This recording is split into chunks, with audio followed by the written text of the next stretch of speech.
السلام علیکم معزز حاضرین اکرام، آپ کو اپنے چینل پر خوش آمدید کہتا ہوں۔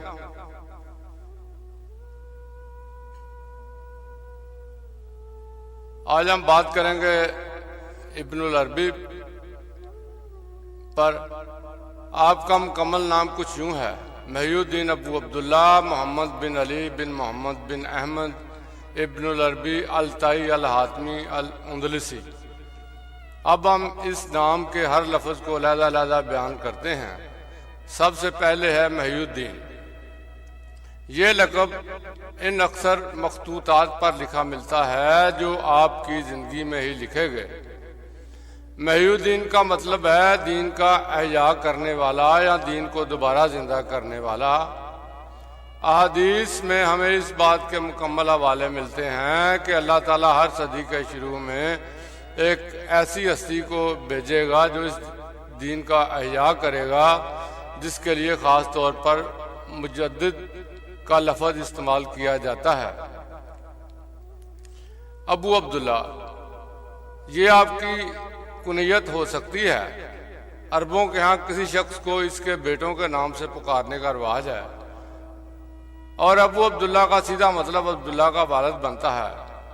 مگر اس بارے میں غور کیا جا سکتا ہے کہ کیا واقعی آپ کے کسی بیٹے کا نام عبداللہ تھا، یا یہ ایک اعزازی کنیت تھی جیسے کہ حضور اکرم صلی اللہ علیہ وسلم کے چچا کی دو کنیتیں تھیں، ایک ابو لہب شعلے کا باپ، دوسری ابو اتبا کا باپ۔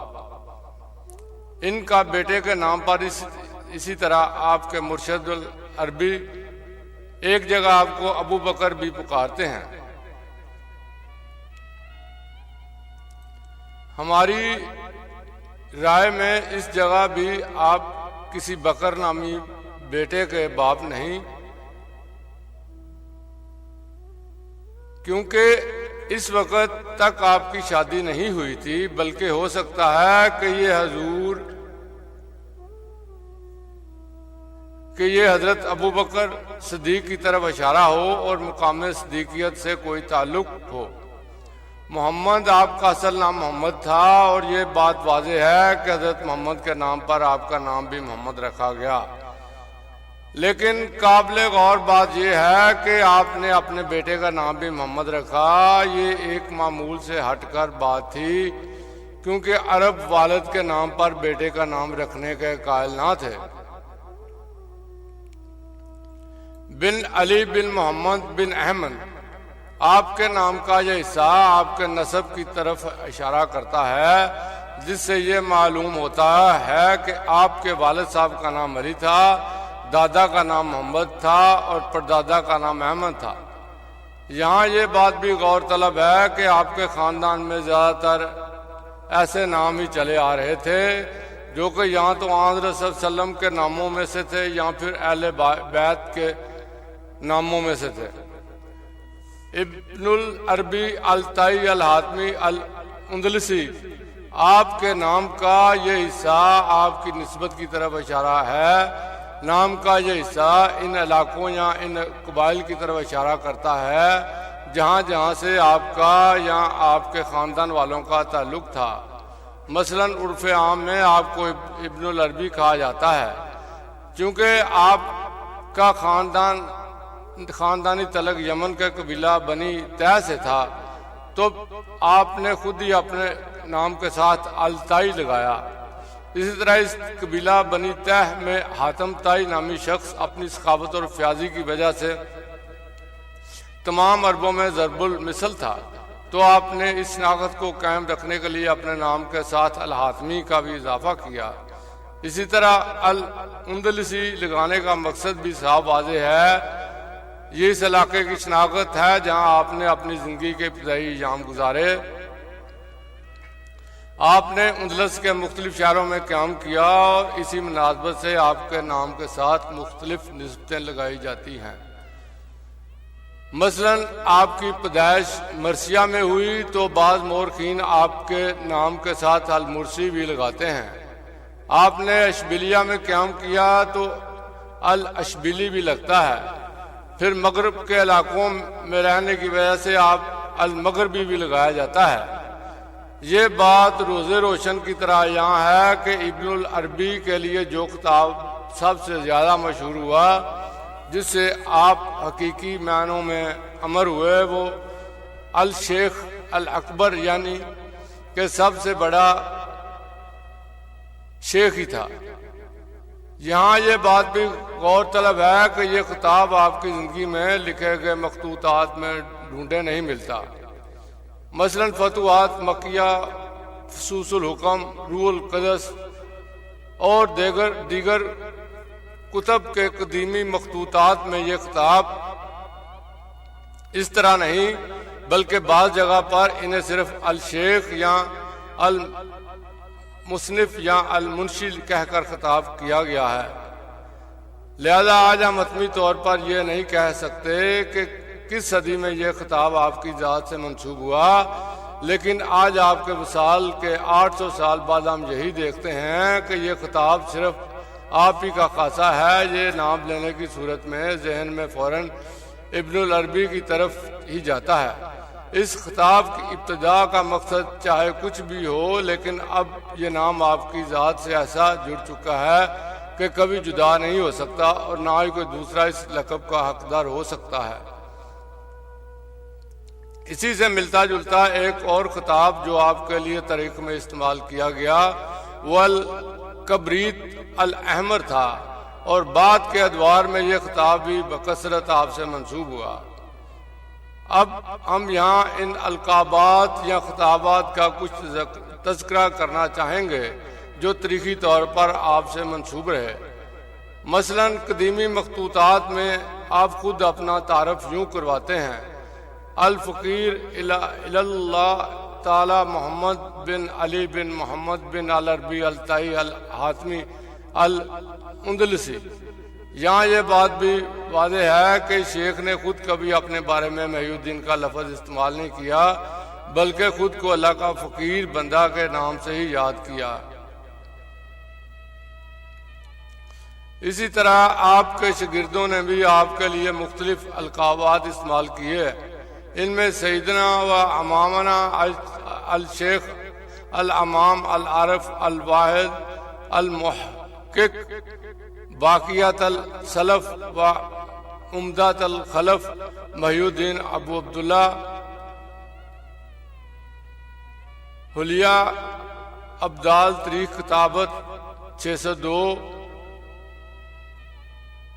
ہجری۔ یا آپ کے شاگرد ابن سود کین یوں لکھتے ہیں: الامام العالم الراسخ الوارث المحقق ابو عبداللہ محمد بن علی محمد بن عربی الطائی الحاتمی رضی اللہ عنہ۔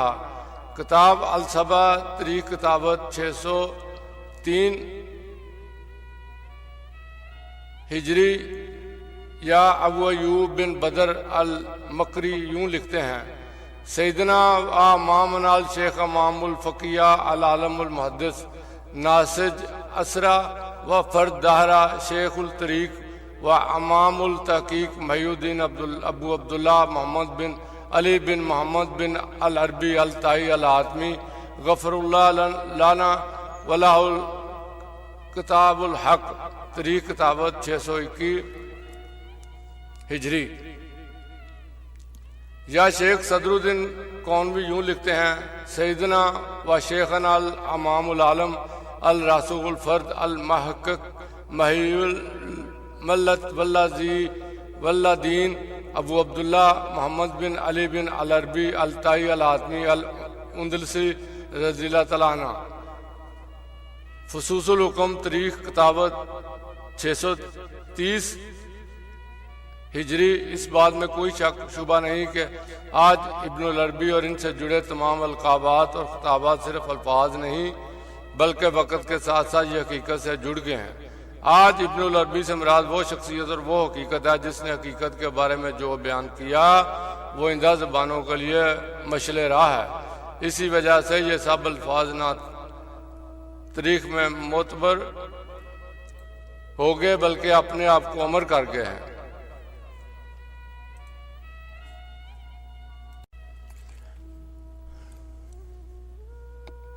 السلام علیکم ناظرین کرام، آپ کو میں اپنے چینل پر خوش آمدید کہتا ہوں۔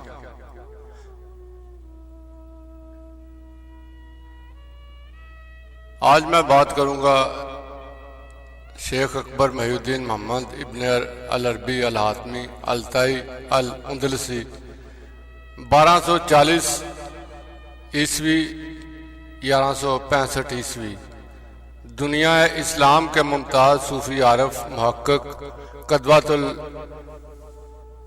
العلماء اور علوم کا بحر بے کنار ہیں۔ اسلامی تصوف میں آپ کو شیخ اکبر کے نام سے یاد کیا جاتا ہے اور تمام مشائخ آپ کے اس مقام پر تمکین کے قائل ہیں۔ عام خیال یہ ہے کہ تصوف اسلامی میں وحدت الوجود کا تصور سب سے پہلے انہوں نے ہی پیش کیا۔ ان کا قول تھا کہ باطنی نور خود رہبری کرتا ہے۔ بعض علماء نے ان کے اس عقیدے کو الحاد و زندقہ سے تعبیر کیا ہے، مگر صوفیہ انہیں شیخ الاکبر کہتے ہیں۔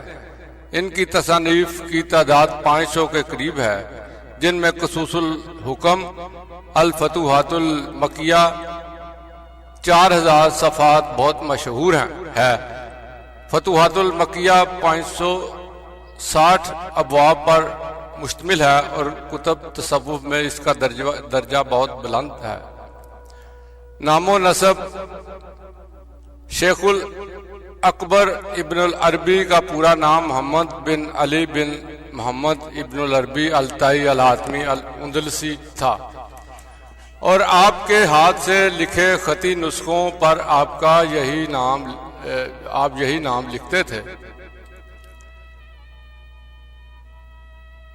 تدبیرات علیہ کے ہاتھ سے لکھے نسخے کا عکس ملاحظہ کریں، جس پر محمد بن علی بن ابن العربی واضح پڑھا جا سکتا ہے۔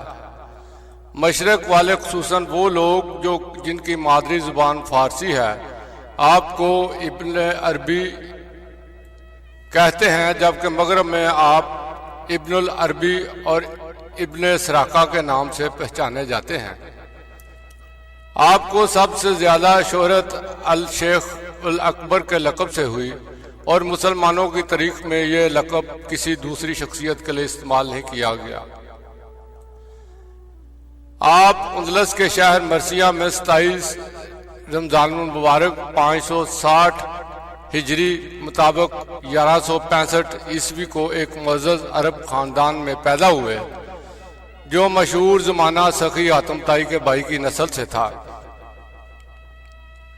آپ کے والد مرثیہ کے اسپانوی الاصل حاکم محمد بن سعید مرزنیش کے دربار سے متعلق تھے۔ ابن عربی ابھی 8 برس کے تھے کہ مرثیہ پر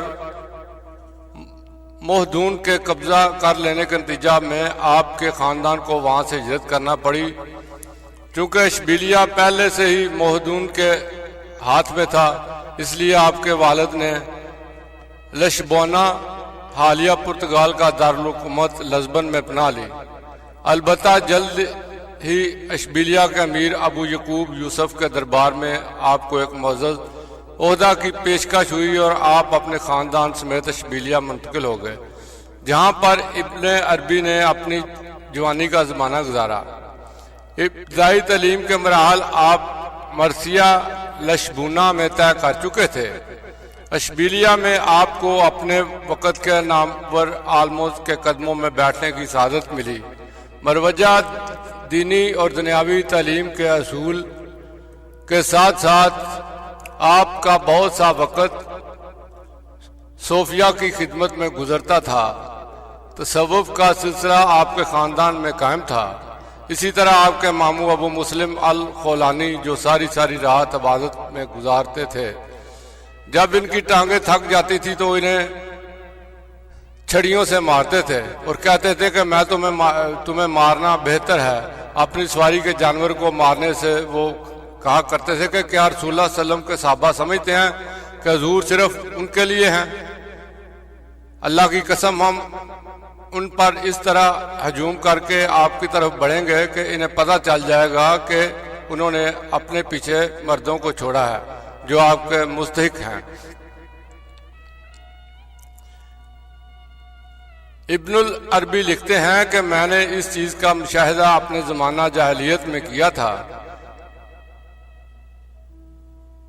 بارے میں لکھتے ہیں کہ میرا دخول اس طریقہ میں 580 ہجری میں ہوا، جب آپ کی عمر 20 برس۔ اس بارے میں بیان کیا جاتا ہے کہ آپ اشبیلیہ میں کسی امیر کبیر کی دعوت کی تھی میں موجود تھے، جہاں پر آپ کی طرح دوسرے روسا کے بیٹوں کو بلایا گیا تھا۔ کھانے کے بعد جب جام گردش کرنے لگا اور سراہی آپ تک پہنچی، آپ نے جام کو ہاتھ میں پکڑا تو غیب سے آواز آئی، اے محمد، کیا تم کو اسی لیے پیدا کیا گیا تھا؟ آپ نے جام کو ہاتھ سے رکھ دیا اور پریشانی کی حالت میں دعوت سے باہر نکل گئے۔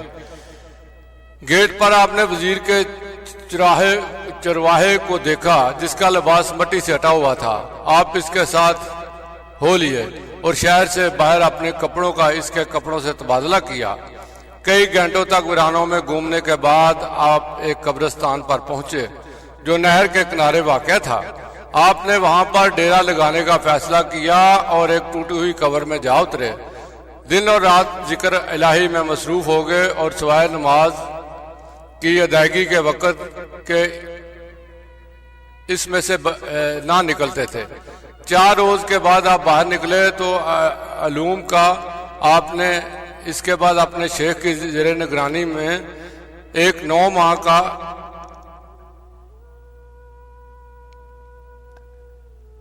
دریا لے کر لوٹے۔ چلا کاٹا۔ ابن سعودکین نے اسے روایت کیا، میری خلوت فجر کے وقت شروع ہوئی اور فتح اسرار کا کھلنا طلوع شمس سے قبل وقوع میں آئی۔ فتح کے بعد مجھ پر ابدار کی حالت وارد ہوئی اور اس کے علاوہ دوسرے مقامات ترتیب وار آئے۔ میں اپنی جگہ پر قائم رہا۔ 14 مہینوں تک ان سارے اسرار تک رسائی حاصل کی جنہیں میں نے فوج کے بعد تالیف کیا۔ 14 مہینوں تک ان سارے یہاں پر ابن عربی ہے اور میری فتح اس لحظہ میں ایک جذب کی طرح تھی۔ نے جس مقام ابدار کا ذکر کیا ہے اس کی تشریح آپ نے دوسری جگہ پر ان الفاظ میں فرمائی۔ ابدار کو عالم میں اپنی تجلی کی مثال کے لیے اپنے حکم سے نصب کیا ہے، پس وہ خلیفہ الہی ہے جو عالم میں اللہ کے اسماء اور احکام اور رحمت اور قہر اور انتقام اور عفو کے ذریعے ظاہر ہوتا ہے۔ جیسے سورج ظاہر ہوتا ہے چاند میں اور جب وہ پورے کو روشن کر دیتا ہے تو اس کو بدر پورا چاند کہتے ہیں، گویا سورج اپنے آپ کو بدر کے آئینے میں دیکھتا ہے۔ آپ نے 1.5-2 سال کا عرصہ سرکاری ملازمت کی جس میں آپ بطور فوجی عربی الجندی فوج میں بھرتی ہوئے، لیکن پھر آپ کے ساتھ ایسا واقعہ پیش آیا کہ آپ نے ملازمت سے ہاتھ اٹھا لیا اور طریقہ کے دوسرے لوگوں کی طرح فکر کو اپنا شعار بنایا۔ ابن العربی نے پہلی بار 590 ہجری میں اندلس کی سرزمین سے باہر کا سفر کیا۔ آپ نے تونس میں ابو القاسم بن کسی جو الغرب مراکش میں المراودون کے خلاف اٹھنے والے صوفیوں کے بانی قرار دیے جاتے ہیں کی کتاب خلا و نالین کا درس لیا۔ بعد میں آپ نے اس کتاب کی شرح پر ایک مستقل رسالہ تصنیف کیا۔ اسی سفر کے دوران میں آپ کی ملاقات ابو محمد عبدالعزیز بن ابو بکر القریشی المہدوی کے ساتھ ہوئی، جن کی فرمائش پر آپ نے اندلس کے صوفیہ کے تذکروں پر مشتمل اپنی کتاب روح القدس لکھی۔ اس کتاب میں بچپن صوفیہ کا تعارف کرایا گیا جن کے ساتھ آپ کا رابطہ رہا یا جن کے ساتھ آپ کا شاگردگی کا رشتہ تھا۔ غالباً اسی سفر کے دوران میں آپ کو ابو عبداللہ بن خمیس الکنانی کی خدمت میں حاضر ہونے کا شرف حاصل ہوا، جو پیشہ کے اعتبار سے جراح سرجن تھے اور جن کا تذکرہ آپ نے اپنی کتاب روح القدس اور درع الفاخرہ میں کیا ہے۔ ان کی صحبت میں آپ نے 1 سال سے کچھ کم عرصہ رہے تھے۔ واپسی کے راستے میں آپ عبداللہ الکلفاظ سے ملاقات کے لیے جزیرہ طریف میں رکے۔ وہاں پر ان کے درمیان میں ایک دلچسپ بحث چل نکلی۔ سوال یہ تھا کہ شاکر غنی اور صابر فقیر میں سے کون افضل ہے۔ ابن عربی نے اپنے لیے فقر کا ہی راستہ اختیار کیا تھا، چنانچہ فرماتے ہیں میں کسی ایوان کا ہرگز مالک نہیں ہوں، نہ ہی اس کپڑا کا جس کو میں پہنتا ہوں، کیونکہ وہ بھی میں معین شخص سے جو مجھے اس میں تصرف کا اذن دے بطور عرایت لے کر پہنتا ہوں۔ اس زمانہ میں جس میں کسی چیز کا مالک ہوتا ہوں، اس وقت یا بذریعہ حبا کے یا بذریعہ آزاد کرنے کے، اگر وہ چیز قابل آزاد کرنے کے ہو، خارج ہو جاتا ہوں۔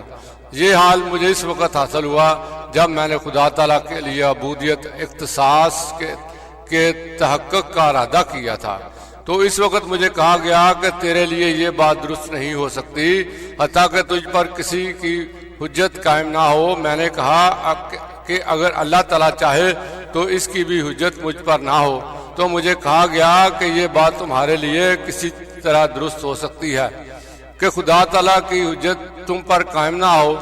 میں نے کہا کہ دلائل اور حجج منکروں پر قائم کیے جاتے ہیں، نہ کہ خدا تعالیٰ کی توحید کا اقرار کرنے والوں پر۔ دلائل اور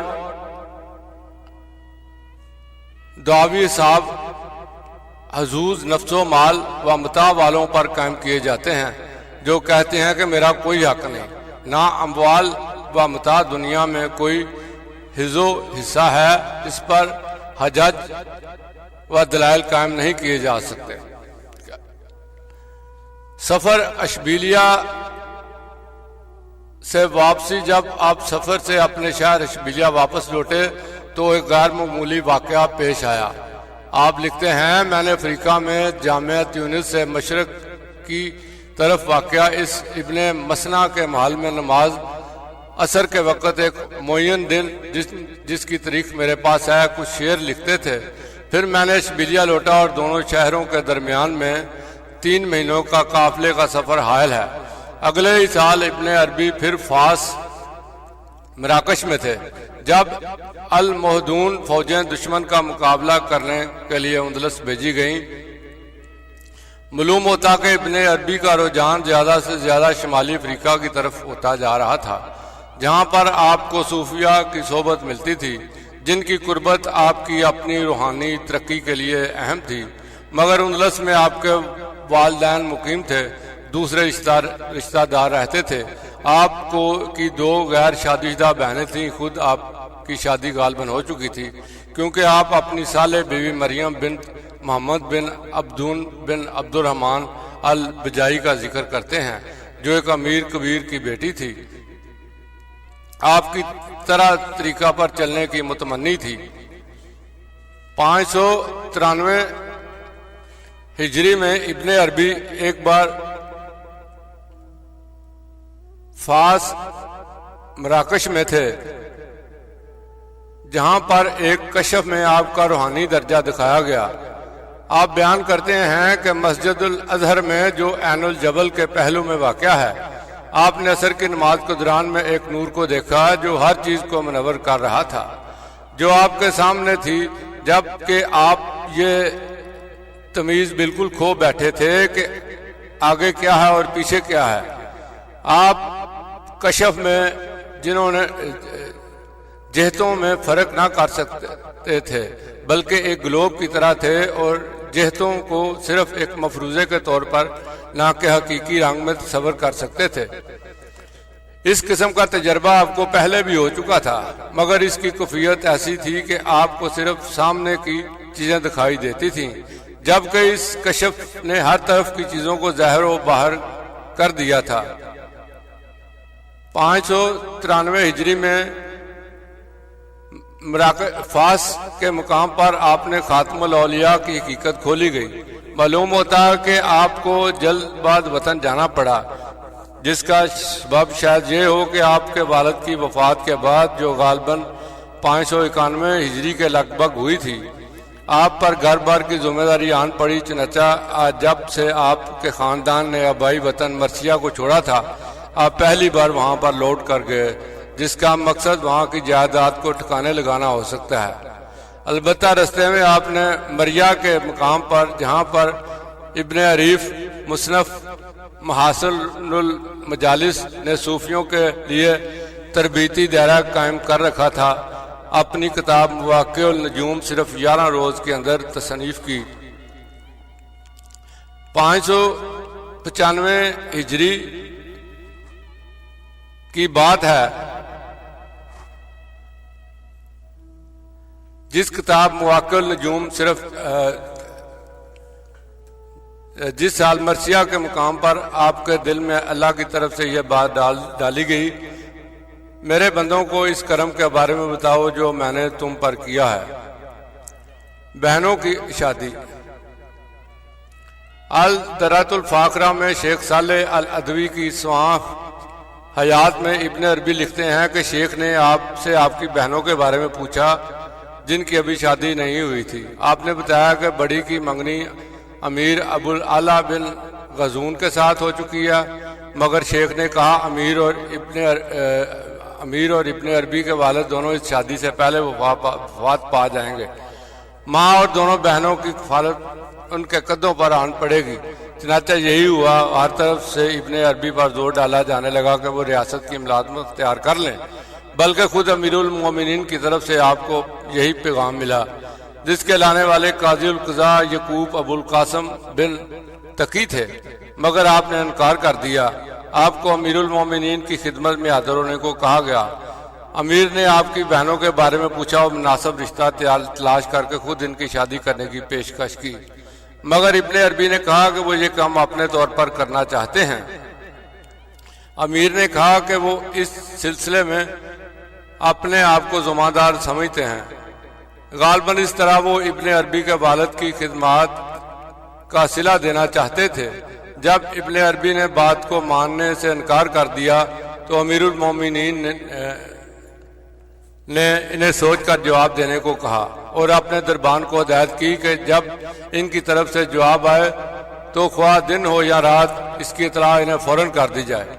ابن عربی وہاں سے رخصت ہو کر گھر لوٹے تو امیر کا ایلچی امیر کا پیغام لے کر پہنچ گیا، جس میں امیر نے اپنی پیشکش کو دہرایا تھا۔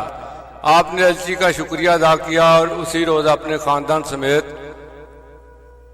فاس کے لیے روانہ ہو گئے۔ دونوں بہنوں کی شادی آپ نے وہاں پر کر دی۔ اس طرف سے فارغ ہو کر اپنی درینہ خواہش مکہ کی زیارت کے بارے میں سوچنے لگے۔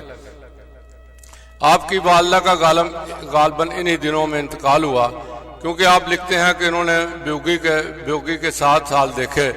آپ کا ارادہ عرصہ سے مشرق کی طرف کوچ کر جانے کا تھا، مگر ماں اور بہنوں کی ذمہ داری کے سبب اس کو ملتوی کرتے رہے۔ مغرب آپ جیسے عبقری انسان کے لیے بہت محدود تھا۔ آپ کو نظر آ رہا تھا کہ جب تک آپ کی پذیرائی مشرق میں نہیں ہوگی اس وقت آپ کا مشن دنیا اسلام کے اندر نہ پھیل سکے گا۔ 597 ہجری کے ماہ رمضان میں ابن عربی اپنے ساتھ محمد الحصار کی میت میں بجایا میں داخل ہوئے۔ اسی سال آپ کے شیخ ابو النجا المعروف بے بن ابن مدین نے جو اس شہر کے بازی تھے وفات پائی۔ بجایا سے آپ 598 ہجری کو تونس پہنچے، جہاں پر آپ اپنے دوست ابو محمد عبدالعزیز بن ابو بکر القریشی المہدوی کے ہاں ٹھہرے۔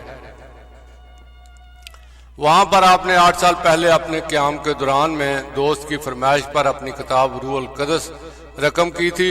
اس دفعہ بھی آپ نے وہاں پر ایک کتاب انشاء الدوائر لکھنی شروع کی جو آگے سفر پر روانہ ہو جانے کے سبب مکمل نہ کی جا سکی۔ اس کی تکمیل بعد میں مکہ میں ہوئی۔ تیونس سے آپ اپنے ساتھی محمد الحصار سمیت مصر پہنچے، جو وہاں پر وفات پا گئے۔ آپ کی منزل مکہ تھی، جہاں پر آپ القدس یروشلم سے ہوتے ہوئے وارد ہوئے۔ مکہ آپ کے نزدیک عالم الغیب عالم الشہود کا مقام اتصال ہے۔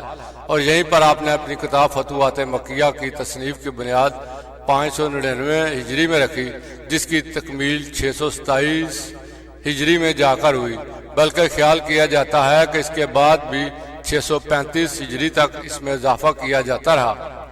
جب ابن عربی نے اس کی دوسری نوشت اپنے ہاتھ سے تیار کی، یہاں پر یہ عمل ملحوظ رہے کہ لفظ فتح کے عربی زبان میں کئی معنی ہیں۔ اردو میں عام طور پر اس لفظ سے جیت مراد لیا جاتا ہے، جبکہ عربی میں فتح کے معنی کھولنے، راز افشا کرنے کے ہیں۔ فتوحات مکیہ، جس کا پورا عنوان فتوحات مکیہ فی معرفت الاسرار المالکیہ والملکیہ ہے، سے مراد مکہ کو فتح کرنا نہیں ہے، بلکہ مکہ کے سر بستہ رازوں سے پردہ اٹھانا ہے، اس کے روحان خزائن تک رسائی حاصل کرنا ہے۔ اس کا تذکرہ اپنی کتاب روح القدس میں علیحدہ طور پر بھی کیا ہے۔ عبد الوہاب الشعرانی المطوفی 973 ہجری نے فتوحات مکیہ خلاصہ الواقعہ الانوار القدسیہ المنقات میں فتوحات مکیہ کیا۔